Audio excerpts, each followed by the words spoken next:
নমস্কার। ঠাকুর মা স্বামীজি আর আমার গুরু মহারাজের চরণে প্রণাম নিবেদন করে শুরু করছি আজকের পাঠ। আজ আমি আপনাদের শ্রীমৎ স্বামী ভূতেশানন্দজি মহারাজের কাছে শোনা তাঁর সময়ে বেলুর মঠের দিনগুলি কেমন ছিল সেই সম্বন্ধে বলবো। মহারাজ বলছেন, আমাদের মধ্যে কেউ কেউ পড়াশোনায় আগ্রহী ছিলেন। দিনের বেলায় অনেক কাজকর্ম থাকায় আমরা শুধু রাত্রির বেলাতেই পড়াশোনার অবকাশ পেতাম। কিন্তু আলো কোথায়? 3-4টে লণ্ঠন যা ছিল তা ব্যক্তিগত ব্যবহারের জন্য পাওয়া যেত না। মঠবাড়ির গঙ্গার দিকের গলিতে একটি লণ্ঠন ঝোলানো থাকতো। রাত্রিবেলায় বাথরুমে কেউ গেলে ওই লণ্ঠনটি নিয়ে যেত। স্বামীজির ঘরে যাবার সিঁড়িতে আর একটি লণ্ঠন টাঙানো থাকত। সিঁড়িতে ওঠা নামার জন্য লণ্ঠনটি প্রয়োজন ছিল। মনে পড়ে বর্তমানে প্রয়াত বর্ষিয়ান সাধু স্বামী ওঙ্কারানন্দ মহারাজের অধ্যয়নের গভীর আগ্রহ ছিল, অথচ পড়াশোনার প্রয়োজনেও তিনি কোনো আলো পেতেন না। মন্দিরে ব্যবহৃত ছোট ছোট মোমের টুকরো তিনি কুড়িয়ে আনতেন এবং যে টুকরোগুলো অন্য কোনো কাজে ব্যবহৃত হবে না তিনি যথাসম্ভব সেগুলিকে কাজে লাগাতেন। এইসব ব্যাপারে কারোরই কোনো অভিযোগ ছিল না। এত অসুবিধের মধ্যেও অনেক সাধুই রীতিমতো পড়াশোনা করতেন। মঠের গুরুজনেরা আমাদের সব সময় উৎসাহ দিতেন যাতে সঙ্ঘে এসে যেসব সুযোগ আমরা পাচ্ছি সেগুলি সদ্ব্যবহার করতে আমরা তৎপর হই। সেই সময় মঠে একজন সংস্কৃতের পণ্ডিত ছিলেন। তিনি চলে যাবার পর পাণ্ডিত্যে তাঁর সমতুল্য আর কোনো ব্যক্তিকে আমরা পাচ্ছিলাম না। বাস্তবিকই মঠে তার অবস্থিতি ছিল এক দুর্লভ সুযোগ। স্বামী শুদ্ধানন্দ ছিলেন খুবই স্নেহশীল এবং শত অসুবিধের মধ্যেও মঠে শাস্ত্রাদির অনুশীলন যাতে অব্যাহত থাকে সেদিকে তাঁর বিশেষ নজর ছিল। তাঁর কাছে শাস্ত্র পড়ার দুর্লভ সৌভাগ্য আমাদের হয়েছিল। সুযোগ সুবিধের প্রত্যাশা না রেখেই প্রবল উৎসাহে আমরা পড়াশোনা করতাম। এবার সেই পুরনো দিনের কিছু উজ্জ্বল স্মৃতির আরও কিছু কথা বলি। প্রতিদিন ভোর 4টের সময় ঠাকুর ঘরের দরজা খুললেই মহাপুরুষ মহারাজ আসন হাতে সিঁড়ি দিয়ে উঠে আসতেন এবং ঠাকুর ঘরে ধ্যানে বসতেন। আমরাও তাঁর সঙ্গে বসতাম। 5:30টার আগে কেহই আসন ছেড়ে উঠত না। আর সবচেয়ে বড় কথা হলো, সেই সময় মহাপুরুষ মহারাজের কাছে বসে ধ্যান করাই ছিল মস্ত সুযোগ। তাঁর উপস্থিতিতে যে উচ্চ আধ্যাত্মিক পরিমণ্ডলের সৃষ্টি হতো সেটি আর কোথাও আমরা পেতাম না। তাই স্বাভাবিকভাবেই ওই সময় তাঁর সঙ্গে বসে ধ্যান করতে আমাদের খুব ভালো লাগতো। সকালের দিকে যাদের কাজকর্মের দায়িত্ব থাকতো তারা বাদে অন্যান্যরা চায়ের ঘণ্টা পর্যন্ত ঠাকুর ঘরে বসতেন। ঘণ্টার শব্দ মনে করে তো যে আমাদের এবার দৈনন্দিন কাজকর্মে লাগতে হবে। আমরা নিজেদের রুটিন বা কাজের জন্য উঠে পড়তাম। ঘণ্টার অন্য অর্থটাও ছিল গৌণ। দিনের কাজ শুরু করার আগে মহাপুরুষজির ঘরে গিয়ে তাঁকে প্রণাম জানানোর রেওয়াজ ছিল। একে একে আমরা ভূমিষ্ঠ হয়ে প্রণাম করলে তিনি সস্নেহে প্রত্যেককে লক্ষ্য করতেন। কারো শরীর সুস্থ না থাকলে খোঁজখবর নিতেন, অথবা কোনো জরুরি কাজ থাকলেও সে বিষয়ে নির্দেশ দিতেন। ভান্ডারী মহারাজ সাধারণত ওই সময় শ্রী শ্রী ঠাকুরের ভোগের জন্য কি রান্না হবে সেই বিষয়ে পূজ্যপাদ মহারাজের মতামত নিতেন। ওইভাবেই মঠের প্রত্যেক বিভাগের দায়িত্বপ্রাপ্ত সাধুর কাছ থেকে সেই বিভাগের কাজকর্ম সম্পর্কে প্রয়োজনীয় সংবাদ তিনি জেনে নিতেন। ডাক্তার মহারাজের কাজ ছিল মঠের কোনো ছেলে অসুস্থ হলে তার পথ্য ও চিকিৎসার বিষয়ে মহাপুরুষজির পরামর্শ নেওয়া। ডাক্তার মহারাজের কাছে স্থানীয় কোনো ছেলে যদি অসুস্থ হয়ে পড়তো তার পরামর্শ নেওয়া।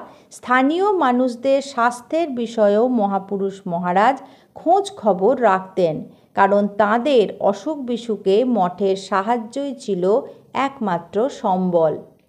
এমনকি মঠবাসীদের চিকিৎসার জন্য যখন পর্যাপ্ত ঔষধপত্র থাকতো না, তখনও মহাপুরুষ মহারাজের নির্দেশে ডিসপেন্সারিতে বড় বড় বোতলে মিক্সচার মজুদ থাকত অভাবগ্রস্ত প্রতিবেশীদের জন্য। আমাদের প্রথম প্রণাম গ্রহান্তে রোজই মহাপুরুষ মহারাজ প্রাতঃভ্রমণে বেরোতেন।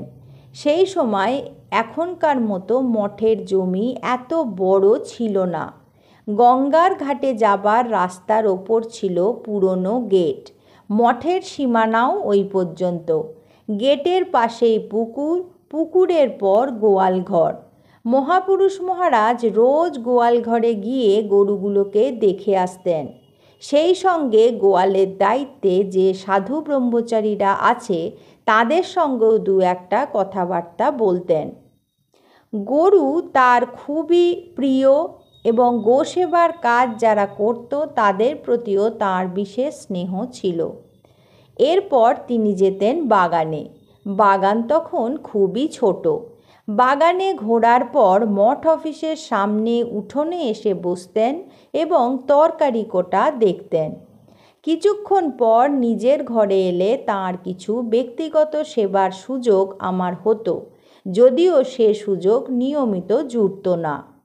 ডাক্তারের নির্দেশ মতো আমি ওই সময় তার ম্যাসাজ করতাম। সেই সঙ্গে তাকে একান্তে কিছু প্রশ্ন করার অবকাশও হতো। তোমাদের আমি একটা দিনের কথা বলবো। সেই সময় মহাপুরুষ মহারাজ সর্বদাই খুব অন্তর্মুখ অবস্থায় থাকতেন। যে উচ্চ অধ্যাত্ম ভাব নিয়ে দিনের আরম্ভ হতো, সারাদিনই তা একভাবে চলত। ওই দিন উঠানে পায়চারি করতে করতে তিনি একভাবে এক জায়গায় দাঁড়িয়ে গেলেন। চোখ দুটি খোলা ছিল। আমাদের এক সাধু এসে ওই সময় তাকে প্রণাম করতে যাবেন। মহাপুরুষ মহারাজ তক্ষুনি হাঁটতে শুরু করলেন। এর ফলে মহারাজ পড়ে যান এবং কবজি মুচকে যায়। তিনি ওই সাধুকে ভৎসনা করে নিজের ঘরে চলে এলেন। ঘরে তখন আর কেউ ছিল না। নিজের মনে মহারাজ বলে চললেন, সাধুটিকে আমি বকলাম, কিন্তু ওটা ওর দোষ নয়। ও কি করে জানবে যে সে সময় আমি কিছুই দেখছিলাম না? চোখ খোলা, অথচ তিনি কিছুই দেখেননি। আর ওই উচ্চভাবেই তখন উনি অবস্থান করতেন। ঘন্টার পর ঘন্টা ধ্যান জপ করেও আমরা যে অবস্থা লাভ করতে পারি না। এই ধরনের ঘটনা প্রায়ই ঘটত এবং এর ফলে আমাদের মানসিক ও আধ্যাত্মিক সচেতনতা বৃদ্ধি পেত। মঠবাসীদের জীবনে মহাপুরুষ মহারাজের দিব্য প্রভাব ছিল অপরিসীম। তিনি ছিলেন সব আকর্ষণের কেন্দ্রবিন্দু। আমাদের শাস্ত্রালাপ ও ধর্মগ্রন্থ পাঠে তাঁরই উৎসাহ ছিল সর্বাধিক। স্বামী শুদ্ধানন্দ মহারাজের কাছে আমরা যখন উপনিষদ পড়তে শুরু করি তখন পূজ্যপাদ মহাপুরুষ মহারাজ স্বয়ং ওই ক্লাসে আসতেন এবং আমাদের সঙ্গে একত্রে বসতেন। আমরা এতে খুবই বিব্রত বোধ করতাম। আলোচনাকালেও এত বড় একজন মহাপুরুষের উপস্থিতিতে আমরা সংকোচ বোধ করতাম। সেটা বুঝতে পেরে কয়েকদিন পর উনি ক্লাসে আসা বন্ধ করেন। কিন্তু প্রতিদিন তাঁর কাছে গিয়ে আমরা ক্লাসে যা পড়েছি সে বিষয়ে বলতে হতো। রোজকার অধীর আগ্রহে তিনি সেইগুলো শুনতেন। সাধারণত স্বামী ওঙ্কারানন্দ পূজ্য মহাপুরুষ মহারাজের কাছে গিয়ে পাঠের প্রসঙ্গ করতেন, আর তিনি কোনো কারণে মঠে না থাকলে ওই দিন আমাকে মহারাজের কাছে গিয়ে বলতে হতো। তার ঘরে ঢোকার আগে পঠিত বিষয়গুলি মনে মনে একবার ঝালিয়ে নিতাম। এভাবে তার সঙ্গে আমাদের এমন এক ভালোবাসার সম্পর্কও গড়ে উঠেছিল যে সব সময় তার সান্নিধ্যে আমরা স্বাচ্ছন্দ্য বোধ করতাম। তিনি কখনোই আচার্যের মতো আমাদের ট্রেনিং দিতেন না, কিন্তু নিজেদের অজান্তেই আমাদের ট্রেনিং হয়ে যেত। এই ট্রেনিংয়ের ব্যাপারটা কোনো নির্দিষ্ট সময়ের জন্য ছিল না, বরং তা নির্ভর করত আমরা সৌভাগ্যবশত কতদিন মঠে তাঁর সান্নিধ্যে বাস করার সুযোগ পাব তার উপর। সে সময় সব শাখা কেন্দ্রেই কর্মীর সংখ্যা বেশি ছিল না। এর ওপর আমাদের রিলিফের কাজে যেতে হতো বিনা নোটিশে। 1926 সালের কথা বলি। ওই সময় মেদিনীপুরে রিলিফ শুরু হবে। আমাদের মাত্র আধ ঘন্টার মধ্যে তৈরি হয়ে নিতে বলা হয়েছিল এবং আমরা ট্রেন ধরতে গেলাম। সেই আধ ঘন্টার মধ্যে আমাদের স্নান আহার সেরে জিনিসপত্র গুছিয়ে স্টেশনের উদ্দেশ্যে দৌড় লাগাতে হলো। স্টেশনে যাওয়ার কোনো যানবাহন থাকবে এমন বিলাসিতা ছিল অচিন্তনীয়। যাই হোক, কোনো মতে আমরা স্টেশনে পৌঁছলাম। সেবার মেদিনীপুরে আমাদের কয়েক মাস ধরে রিলিফের কাজে থাকতে হয়। এইভাবেই যখন কর্মীর প্রয়োজন হতো, আমাদের বিশেষত আমাকে এবং আর একজনকে, যিনি এখন আর জীবিত নেই, কর্মীর শূন্যস্থান পূরণ করতে হতো। এই ব্যবস্থা বিশেষভাবে বর্তেছিল সম্ভবত এই কারণেই যে সবাই ভাবতেন আমাদের দুজনের রুটিন অন্যদের তুলনায় একটু হালকা, কাজের দায়িত্ব বেশি নেই। অবশ্য আমরা নিজেদের কাজকর্ম কম আছে মনে করতাম না, যদিও অন্যত্র প্রয়োজনে লাগতে পারবো না এমন কাজের চাপও ছিল না। পড়াশোনা করবার জন্য সময় তখন কোথায় পাবো? খাওয়া দাওয়া শেষে সামান্য বিশ্রামের পর সমবয়সী কয়েকজন ব্রহ্মচারীর সঙ্গে পড়াশোনা করতাম। শয্যা থেকে টেনে তুলে আমাকেই তাদের একত্র করে গীতা বা অন্য ধর্মপুস্তক পাঠ করাতে হতো। তখন আমরা নিজেরাই পড়াশোনা করতাম। বিকেলে প্রায় 2.5 ঘন্টার মতো পড়াশোনা চলতো। বিকেল 3টের সময় ভিজিটার্স রুমে সর্বসাধারণের জন্য পাঠ হতো এবং কখনো কখনো তারপর আলোচনা চলতো। তখনকার দিনে ধ্যানের ওপর অত্যন্ত গুরুত্ব দেওয়া হতো। সন্ধ্যারতির পর থেকে ভোগের ঘণ্টা বাজা পর্যন্ত ধ্যান চলতো। তারপর সময় ও আলোর ব্যবস্থা হলে পড়াশোনা করতে পারতাম। একটা সুসংবাদ পরিবারের মতো সুসংঘবদ্ধভাবে আমরা একে অন্যের সঙ্গে অত্যন্ত ঘনিষ্ঠ হয়ে মঠে বাস করতাম। আজ এই পর্যন্তই। ঠাকুর মা স্বামীজি আর আমার গুরু মহারাজের চরণে আপনাদের সর্বাঙ্গীন মঙ্গল কামনা করি। আপনারা ভালো থাকুন, সুস্থ থাকুন। নমস্কার।